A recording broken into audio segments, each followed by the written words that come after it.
Hello everyone, welcome back to my channel అండి. ఇవాళ ములక్కాడ నిలవ పచ్చడి ఎలా చేసుకోవాలో చూపిస్తున్నాను చూడండి. ఇప్పుడు ముందుగా అయితే ఈ మొత్తం అన్నీ చూసుకోండి, ఇంగ్రీడియంట్స్ అన్నీ. తర్వాత ఇక్కడ ఇక్కడ ఆవాలు, మెంతులు ఉన్నాయి కదండీ. 3 స్పూన్లు ఆవాలుని, మెంతులు ఒక టేబుల్ స్పూన్ తీసుకోండి. దాని తర్వాత పెద్ద ఉల్లిగడ్డ లాంటిది ఒక వెల్లుల్లిపాయ తీసుకోండి. ఏదైతే ఇప్పుడు మనం వాష్ చేసి పెట్టుకున్నామో డ్రమ్ స్టిక్స్‌ని, ఇదైతే క్లాత్‌తో తుడుసుకోండి. చింతపండు పావు కిలో తీసుకొని ఒక 1 గ్లాస్ వాటర్ ఏసుకున్న తర్వాత దీన్ని బాగా మరగనివ్వండి. బాయిల్ చేసుకోండి బాగా. బాయిల్ చేసుకున్న తర్వాత చల్లార్చుకున్న తర్వాత గుజ్జు తీసుకోవాలండి. అందు గురించే ఇది బాగా బాయిల్ చేయాలి. ఇప్పుడు ఒక పావు గ్లాసు కల్లుప్పు తీసుకున్నానండి నేను. ఆయిల్ వేడైన తర్వాత ఇప్పుడు నేను వచ్చేసి గ్రౌండ్‌నట్ ఆయిల్ తీసుకున్నానండి. ఇది పల్లీల నూనె తీసుకున్నాను. ఇప్పుడు దీనిలో బాగా డ్రై చేసి పెట్టుకున్న ములక్కాడలు ఇవి కూడా వేసేసేయండి. ఇంకొక ప్యాన్ తీసుకొని ఏదైతే మనము ఇవి పెట్టుకున్నామో ఏదైతే మెంతులు అవన్నీ పెట్టుకున్నామో అవన్నీ కూడా దీనిలో వేసేసేయండి. వేసుకున్న తర్వాత బాగా దోరగా వేయించుకోండి, పచ్చివాసన పోయే వరకు. ఇప్పుడు ఈ ములక్కాడలని కూడా గోల్డ్ కలర్ వచ్చే వరకు వేయించుకోండి.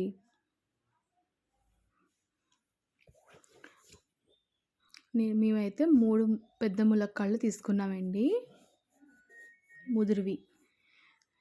ఇంకా ఈ ప్యాన్లో పోపు దినుసులు వేసుకొని ఎండుమిరపకాయలని ఏదైతే మనము వెల్లుల్లిపాయలు కూడా వేసుకోండి. ఇప్పుడు ఏదైతే చింతపండుని బాయిల్ చేసుకుని గుజ్జు చేసుకున్నామో ఆ గుజ్జుని తీసి వేరే ప్యాన్లో వేసి మళ్ళీ బాయిల్ చేయాలండి. ఎందుకంటే వాటర్ ఏదైతే వేసి గుజ్జు చేస్తున్నామో ఆ వాటర్ కూడా బాగా ఇంకిపోయిన తర్వాత గుజ్జులా అయిన తర్వాత దీనిలో వేయాలండి. లేదంటే పచ్చడి పాడైపోద్దండి, 1 ఇయర్ వరకు ఉండదండి నిలువగా.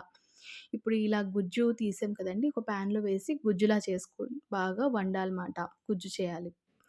చేసిన తర్వాత దీనిలోనే ఏదైతే మనము కల్లుప్పు తీసుకున్నామో దీనిలోనే వేసి బాగా వండుకోవాలి కరిగినంత సేపు. ఇప్పుడు దీనిలో ఒక పావు కప్పు కారం పొడిని వేయించేసుకోండి. ఇప్పుడు ఏదైతే మనం వేయించుకొని పెట్టుకున్నామో దాన్ని పొడి చేసుకొని ఆ పొడి కూడా దానిలోనే ఈ ప్యాన్లో వేసేసేయండి. వేసిన తర్వాత ఏదైతే మనము చింతపండు గుజ్జు కూడా చేసుకున్నాం కదా, ఉప్పు వేసుకొని అది కూడా దీనిలో వేసేసేయండి. వేసిన తర్వాత బాగా ఒకసారి కలుపుకోండి. కలిపిన తర్వాత మొత్తం అంతా కలిసినట్టు కలుపుకోండి. ఏదైతే పోపు దినుసులు అవన్నీ ఉన్నాయి కదండీ, ఆయిల్తో పాటు అంతా కూడా దీనిలో వేసేసుకోండి.